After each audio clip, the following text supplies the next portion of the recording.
Alright, so one of the things that the comments always point out is how I have a giant wall of Nintendo Switch games. And there's always those comments as like, oh, he never plays his Switch games. Did you see his video rewind on the Nintendo Switch? He only had like 80 hours. And I got a lot of those comments in that video, and I said for the year of 2025, I was going to prove everyone wrong. I was going to show them that I play video games, I beat video games, and most importantly, amazing at video games. And today, I have 3 Switch games that I have been playing that I have a lot that I want to say about. And obviously, the Nintendo Switch being a portable system, I've been able to play a lot of these games, and I have a lot of opinions on what we're talking about today. In fact, I think this is going to be the last time we do a video like this where we're talking about specifically Switch 1 games. However, with the Switch 2 coming out, I plan on to still continue this format, but with Switch 2 games. And I guess it's possible that Switch 1 games could be a part of that. Y'all can let me know how y'all feel about it in the comments down below. But let's talk about this nice batch of games that I have. I will say though, we are trying to attempt at least to get 18,000 subscribers by the end of the month before I head to New York City, where I'm going to be filming and vlogging the whole Switch 2 line. I'll be waiting for the system, uploading every day for a full week. It's going to be a blast. In fact, we've been uploading every single day with a bunch of Switch 2 videos. Sometimes we dial into some Switch 1 videos like this. So if you guys have not subscribed yet, I would greatly appreciate it. Let's try to hit 18,000. If not, it'll be all right. Let's get right into the video. All right, let's talk about one that has completely surprised me in so many ways. That game is none other than Gori, Cuddly, Carnage. Now, I wasn't sure what I was going to be expecting from a cover art such as this, but right away as I put the cartridge in, the opening intro for the game, I was completely blown away with what I was witnessing. This game feels very much like a Suda51 game, which if you guys don't know, I got the opportunity to meet. Not flexing or anything, but it was cool meeting Suda51. Gori, it's got the word gory, and the character's name is Gory, but the game itself is actually very gory. I was completely thrown off because I wasn't really sure what I was experiencing when I put in this cartridge, but so much to go from. The game levels really remind me a lot also about Sunset Overdrive with a little bit of the gameplay varieties that this game has to offer. It feels very inspired by Suda51's with at least the dialogue that's being said in the game, and then from a gameplay perspective, also Suda vibes, but also Sunset Overdrive, which if you guys did not get an opportunity to play that game, that was an absolutely incredible game from Insomniac Games that I think was only on Xbox and PC. It truly is a good game, highly recommend it, and it kind of reminded me of playing like a Nintendo Switch version of this game. Another thing that impressed me when it came to Gori was the fact that the Switch port was actually really good. There is so much that goes on in this game that the Switch honestly should not be able to get this game, or at least if it is getting the game, it should be running absolutely horrible. Which I know if we're showing you footage, y'all are probably gonna point out the visuals, but I believe that the team behind this chose a visuals today not as great, so they could have a better frame rate. We have seen Switch games do this before, like Mortal Kombat 11. That was actually a locked 60 frames per second, but it sacrificed the graphics. Now, unfortunately with Mortal Kombat 1, they lost the recipe for that. But that's besides the point. Gori was absolutely incredible on Nintendo Switch. There were so many moments that I was like, oh wow, this is definitely about to crash the Switch, or we're definitely gonna have some crazy drop frames. And no, not once did it drop frames. It always stayed the same frame rate, which absolutely blew my mind because there's so many times in this game that I'm like, oh wow, there's a lot of enemies here. This is about to explode. Like, I compare this to something like Koei Tecmo. A lot of the times with their Dynasty type Warrior games, you will see the Switch to start the drop frames, kind of like Hyrule Warriors Age of Calamity. We saw that.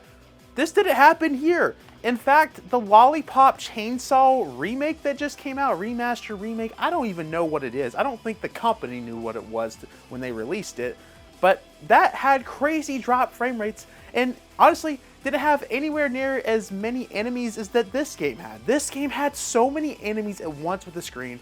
It was absolutely crazy.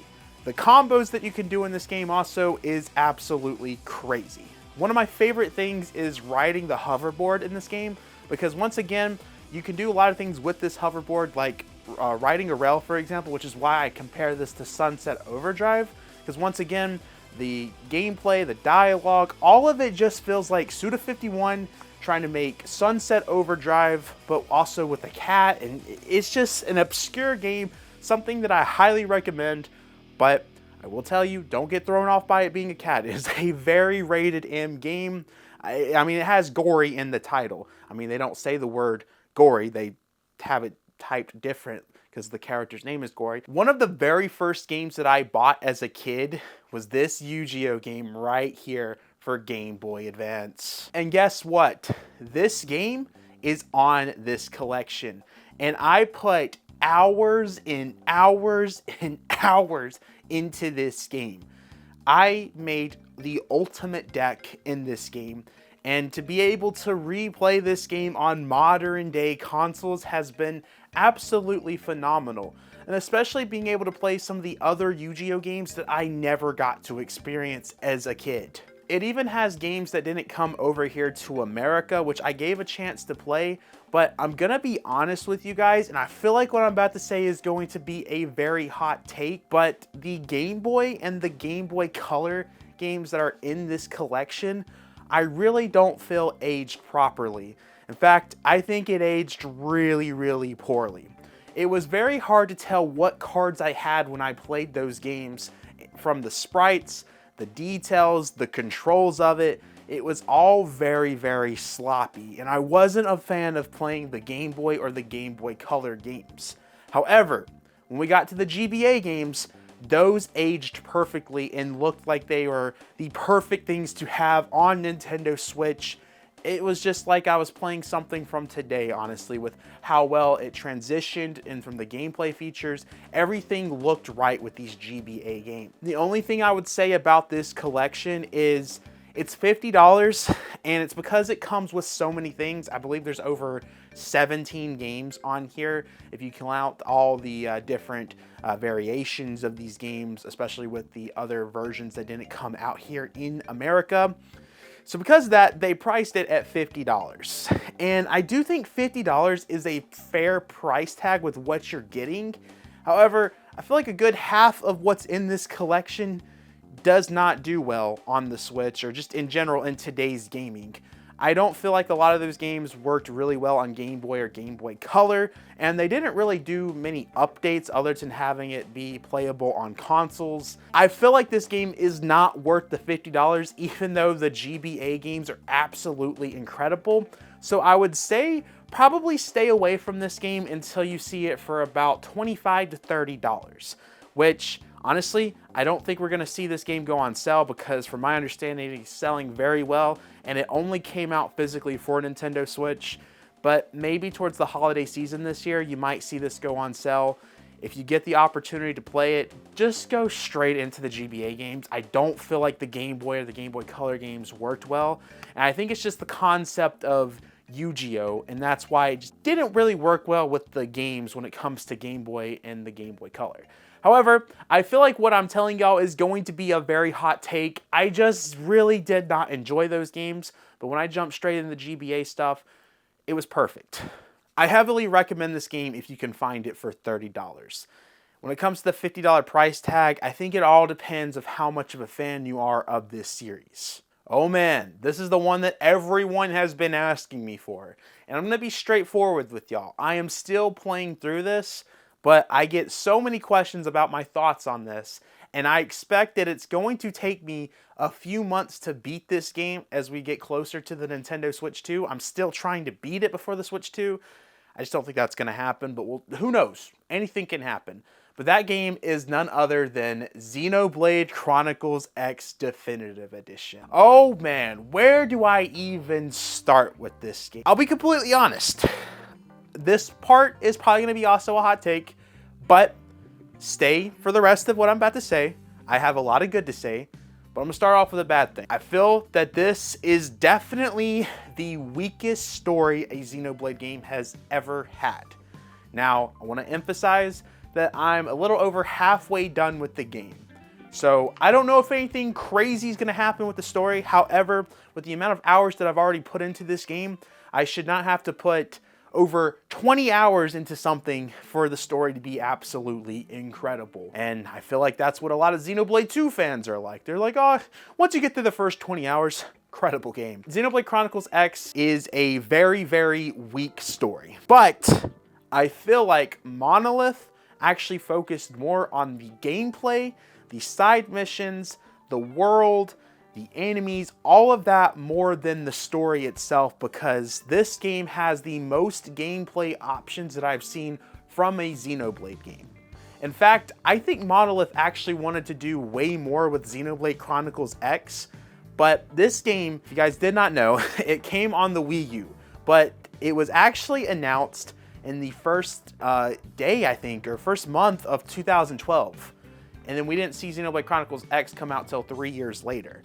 And that game kept getting delayed. I feel like this game was more supposed to be like an online JRPG. And I know someone's gonna be like, well, actually it does have online elements. No, I think this game honestly was always meant to be fully online, because the amount of gameplay mechanics that are in here, the fact that you can make your own Xenoblade character, the type of world that you are in, the storyline that you have, the things that you have to do to progress through the story. All of this reminds me of an online MMO JRPG type style game that they're trying to make here. And I think if they were able to put the amount of time that they wanted to into this game, you would have seen it been fully online. Because I have a hard time believing the online elements that this game has, that they did not make that system with the whole idea to have it to where you can do the whole game being online. Because there's just too much that happens in this game, too many, with the story, just the whole grinding aspect of the game, from an XP grinding, just the whole way that you progress through the story. This definitely had it in the back of their mind being a big online game. And what my theory is on why it was never that is, as I told y'all before, this game was announced in 2012. It kept getting delayed, and then it finally came out at the end of 2015. I'm pretty sure Nintendo actually advertised Xenoblade Chronicles X and Yoshi's Woolly World at that time as their big holiday titles for the Wii U, which is crazy to consider that they even had the Xenoblade as a holiday title, because that was when Xenoblade was honestly not as popular as it is right now. However, I am loving the game. I know I'm being very critical about the story, but in terms of everything else that happens into the game, the gameplay options, I love the options of being able to play different classes. It allows me to use different arts. I love the fact that when you're fighting an enemy, you have different options of where to aim at, which allows different options of how to defeat the enemy.